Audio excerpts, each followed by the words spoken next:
प्रायोजक है माई India fuels. माई India fuels दे रहा है पेट्रोल पंप, डीजल पंप और सीएनजी पंप डीलरशिप पाने का सुनहरा मौका। अभी कॉल करें टोल फ्री नंबर 1800-313-9115 पर। महाराष्ट्र में विधान परिषद चुनाव में मिली हार के साथ ही शिवसेना में बगावत छिड़ गई है। सरकार में कैबिनेट मंत्री एकनाथ शिंदे के गुजरात पहुंचने के बाद उद्धव सरकार पर संकट गहरा गया है। एकनाथ शिंदे 25 विधायकों के साथ सूरत के एक होटल में मौजूद हैं। शिंदे के साथ में 2 मंत्री और उद्धव सरकार को समर्थन करने वाले कई निर्दलीय विधायक भी शामिल हैं। ऐसे में सवाल उठता है कि क्या एकनाथ शिंदे के बागी होने से उद्धव सरकार गिरेगी या टिकी रहेगी। दरअसल महाराष्ट्र में राज्यसभा चुनाव के बाद विधान परिषद के चुनाव में ही महाविकास अघाड़ी सरकार में शामिल दलों के विधायकों ने क्रॉस वोटिंग की है। बीजेपी के पास विधानसभा में 106 विधायक हैं। निर्दलियों को मिलाकर ये संख्या 113 पहुंच रही थी, लेकिन राज्यसभा चुनाव में उसे 123 वोट मिले तो एमएलसी चुनाव में 134 वोट मिले। इस तरह एकनाथ शिंदे के खुलकर बगावत का झंडा उठाने के बाद सीएम उद्धव ठाकरे के सामने सियासी संकट खड़ा हो गया है। महाराष्ट्र में इस समय किसके पास हैं कितनी सीटें? आपको बता दें कि महाराष्ट्र की विधानसभा में कुल 288 सदस्य हैं। इसके लिहाज से सरकार बनाने के लिए 145 विधायक चाहिए। शिवसेना के एक विधायक का निधन हो गया है, जिसके चलते अब 287 विधायक बचे हैं और सरकार के लिए 144 विधायक चाहिए। बगावत से पहले शिवसेना की अगुवाई में बने महाविकास अघाड़ी के 169 विधायकों का समर्थन हासिल था, जबकि बीजेपी के पास 113 विधायक और विपक्ष में 5 अन्य विधायक हैं। उद्धव ठाकरे की अगुवाई वाली सरकार को 169 विधायकों का समर्थन हासिल था। इसमें शिवसेना के 56, एनसीपी के 53 और कांग्रेस के 44 विधायक शामिल थे। इसके अलावा सपा के 2, पीजीपी के 2, बीबीए के 3 और निर्दलीय 9 विधायकों का समर्थन भी सरकार को हासिल था। महाराष्ट्र में मुख्य विपक्षी दल बीजेपी के पास 113 विधायकों का समर्थन है।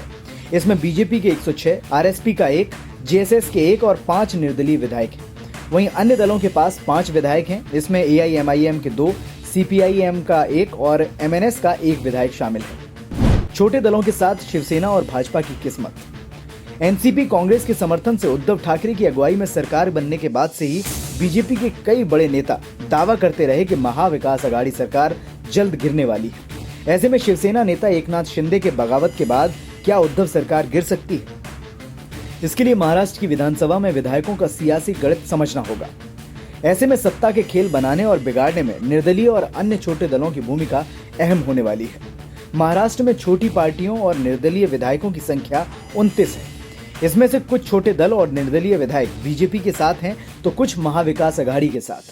बीजेपी के पास 113 विधायकों का समर्थन है, जबकि महाविकास अघाड़ी के पास 169 विधायक हैं। ऐसे में बीजेपी को महाराष्ट्र में अपनी सरकार बनाने के लिए 31 विधायकों का समर्थन का जुगाड़ करना होगा। शिंदे के साथ कौन कौन विधायक गया गुजरात? एकनाथ शिंदे के साथ 26 विधायकों के होने का दावा किया जा रहा है, जिसमें उद्धव सरकार में शामिल कई मंत्री भी हैं। प्रकाश सर्वे, महेश शिंदे, संजय बंगारी, अब्दुल सत्तार, ज्ञानेश्वर चौगुले, शंभुराज देसाई, भारत गोगावाले, संजय राठौड़, डॉक्टर संजय रायमुलकरी शिवसेना के। निर्दलीय विधायक चंद्रकांत पाटिल भी हैं। विधायकों के साथ शिवसेना सांसद डॉक्टर श्रीकांत शिंदे भी हैं, जो एकनाथ शिंदे के बेटे हैं। एकनाथ शिंदे की बगावत के बाद भी भाजपा को लगाना पड़ेगा तिकड़म। एकनाथ शिंदे के साथ बगावत करने वाले 26 विधायक हैं, जो उद्धव सरकार के साथ थे।